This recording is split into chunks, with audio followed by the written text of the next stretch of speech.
Assalamualaikum warahmatullahi wabarakatuh. Sahabat panel, Profesor, Dr.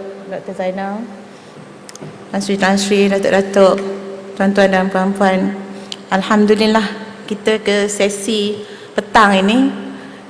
Saya percaya topik yang saya diberikan amanah untuk bercakap ini adalah topik yang begitu besar, dan saya menggalas amanah ini untuk berkongsi dengan tuan-tuan dan puan-puan tentang raja berperlembagaan dan demokrasi berparlimen. Saya sediakan sedikit PowerPoint, tapi dalam era digital ini kita juga masih lagi mengalami masalah teknikal.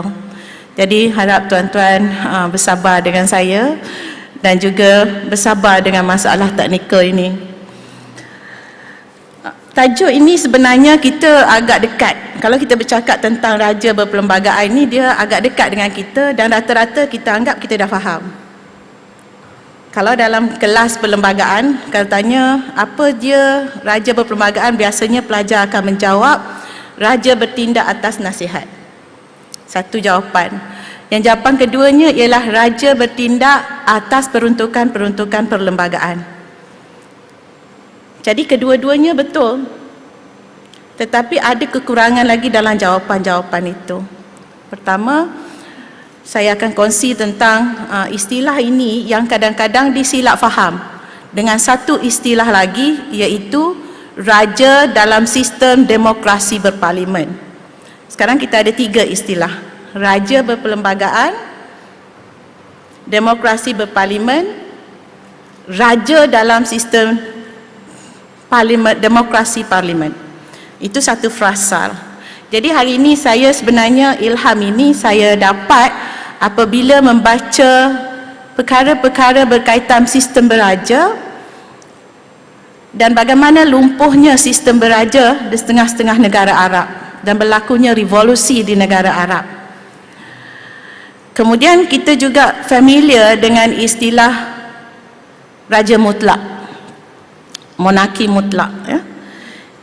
Di sini kadang-kadang kita boleh membezakan antara raja mutlak, raja berperlembagaan, demokrasi berparlimen, dan raja dalam parlimen, demokrasi berparlimen. Kita boleh membezakan raja mutlak dengan raja berperlembagaan. Tetapi ada kalanya kekeliruan berlaku antara raja berperlembagaan dan raja dalam sistem demokrasi berparlimen. Nampaknya seakan sama, tetapi saya cuba kongsi dalam masa yang singkat ini untuk kita maklum, kita ketahui dengan satu langkah yang lebih tentang demokrasi berparlimen dan raja berperlembagaan di negara kita. Sebenarnya kedua-dua istilah, iaitu raja berperlembagaan dan demokrasi berparlimen ini secara harfiahnya tidak ada dalam Perlembagaan Persekutuan. Yang kita ada cuma ciri-ciri raja berperlembagaan. Yang kita ada cuma ciri-ciri demokrasi berparlimen. Sebab itulah apabila kita tanya pelajar tadi, dia akan menjawab raja berperlembagaan maksudnya raja bertindak atas nasihat. Itu adalah antara ciri-ciri raja berperlembagaan. Dan dari segi akademik, kita akan masih lagi ketandusan idea, ketandusan fikiran, ketandusan pendapat tentang bentuk raja berperlembagaan kita. Walaupun kita sebenarnya sudah faham elemen asas, tetapi itu salah satu daripada elemen asas sahaja. Bertindak atas nasihat itu hanya salah satu elemen asas kepada raja berperlembagaan. Raja berperlembagaan berbeza daripada raja dalam demokrasi berparlimen. Ya? Jadi negara kita tidak menyebut tentang istilah raja berperlembagaan, yang kita faham cirinya ialah raja berperlembagaan, raja yang bertindak atas nasihat. Tetapi semua kita dalam dewan ini juga maklum bahawa raja-raja dalam negara kita ini mempunyai kuasa budi bicara, atau diistilahkan sebagai discretionary powers, atau diistilahkan sebagai reserve powers, atau diistilahkan sebagai doktrin yang memberikan kata pemutus kepada raja, prerogative of the raja. Inilah istilah-istilah yang membezakan antara raja bertindak atas nasihat dan raja yang mempunyai kuasa budi bicara.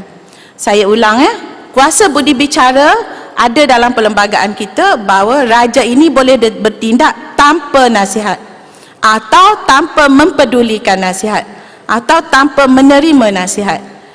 Jadi ini yang membezakan antara raja berperlembagaan dan raja dalam demokrasi berparlimen. Dalam demokrasi berparlimen, raja tidak ada langsung kuasa budi bicara. Raja sebagai simbol. Itulah dalam demokrasi raja dalam demokrasi berparlimen. Jadi sekarang kita lihat kombinasi antara dua ini di Malaysia, iaitu raja berperlembagaan dan demokrasi berparlimen. Kita mengiktiraf raja berperlembagaan atas dasar raja mempunyai kuasa untuk bertindak secara mutlak. Ramai orang faham bahawa raja ini hendaklah bertindak atas nasihat. Saya perlu betulkan kefahaman yang tidak tepat itu. Raja bertindak atas nasihat atas sesetengah perkara. Raja boleh untuk tidak mendengar nasihat, tidak menerima nasihat, tidak mencari nasihat dalam sesetengah perkara. Perlembagaan sangat jelas. 3 perkara yang disebut secara nyata dalam perlembagaan tentang kuasa budi bicara raja ialah dalam perkara 40 dalam braket 2. Ia menyatakan bahawa yang di-Pertuan Agong, saya mengambil contoh Perlembagaan Persekutuan sahaja, ya. Perlembagaan Persekutuan menyatakan dalam perkara 40 dalam braket 1 bahawa raja bertindak atas nasihat. Dalam braket 1 capital A, raja hendaklah bertindak atas nasihat. Dan perkara 40 dalam braket 2, raja mempunyai, yang di-Pertuan Agong mempunyai kuasa budi bicara dalam 3 perkara. Pertama, melantik Perdana Menteri. Siapa yang raja boleh lantik? Dia hendaklah orang yang pada hemat baginda mungkin mempunyai sokongan atau kepercayaan majoriti. Pada hemat baginda, maknanya tidak memerlukan nasihat. Pada hemat baginda, pada fikiran baginda, seorang ini mempunyai kepercayaan majoriti. Maka itulah keputusan. Perlembagaan kita tidak menyatakan hemat baginda itu perlu diperiksa oleh parlimen. Kalau dalam sistem demokrasi, raja dalam sistem parliamentary demokrasi, dia akan memerlukan, hemat baginda itu akan memerlukan sokongan daripada Dewan tentang keputusan raja bahawa seseorang itu hendaklah mempunyai atau mungkin mempunyai kepercayaan majoriti. Ini beza antara raja berperlembagaan dan raja yang bertindak atas parliamentary democracy. Ya? Itu beza antara yang jelas dalam perlembagaan. Perkara kedua budi bicara raja ialah tentang pembubaran Dewan. Banyak silap faham dalam khalayak bahawa contoh apabila berlaku kesukaran menentukan kepercayaan majoriti di negeri, contoh yang paling ketara dalam bidang perundangan ialah contoh dalam kes Stephen Kalonikan. Dalam kes 2008 di Perak, itu sangat jelas. Apabila Menteri Besar memohon kepada Tuanku Sultan, almarhum Tuanku Sultan untuk membubarkan Dewan, maka almarhum Tuanku Sultan enggan membubarkan Dewan. Ramai pemimpin parti politik ataupun orang ramai atau juga orang yang membaca perlembagaan menyatakan itu tidak berperlembagaan. Tapi saya berpendirian bahawa itu adalah kuasa budi bicara tuanku. Sebab perlembagaan menyatakan atas permintaan pembubaran Dewan, yang di-Pertuan Agong boleh tidak memperkenalkan. Dia tidak menggunakan perkataan nasihat.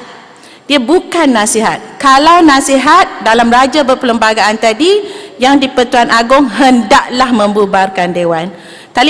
Tetapi perkataan yang digunakan dalam perlembagaan kita tentang pembubaran Dewan ialah if there's a request for dissolution of the parliament, ada permintaan untuk membubarkan Dewan, maka ia bukan nasihat, ia adalah kuasa budi bicara. It's a request for dissolution. It's not an advice for dissolution of parliament. It's a request for dissolution of parliament. Kalau dimaksudkan dengan nasihat, dimaksudkan dengan raja berperlembagaan, the raja shall act upon the advice. Itu bezanya. Yang ketiganya tentang memanggil Conference of Rulers for meeting. Maka itu saya fikir kita juga faham bahawa kuasa politik atau kuasa demokrasi itu tidak boleh mencecah kepada kuasa budi bicara raja berkaitan dengan majlis raja-raja. Jadi di sini satu perspektif baru untuk kita teroka secara akademik dalam peruntukan perlembagaan tentang perbezaan-perbezaan yang ada, tentang perbezaan-perbezaan yang ada antara raja berperlembagaan dan juga raja dalam sistem demokrasi berparlimen. Mungkin ada sedikit kekeliruan antara kita tentang istilah-istilah ini. Di dalam bahasa Inggeris kita katakan constitutional monarch. Constitutional monarchy itu raja berperlembagaan. Satu lagi tadi kita panggil demokrasi parliamentary monarchy. Maknanya demokrasi yang ada parlimen dan monarki itu hanya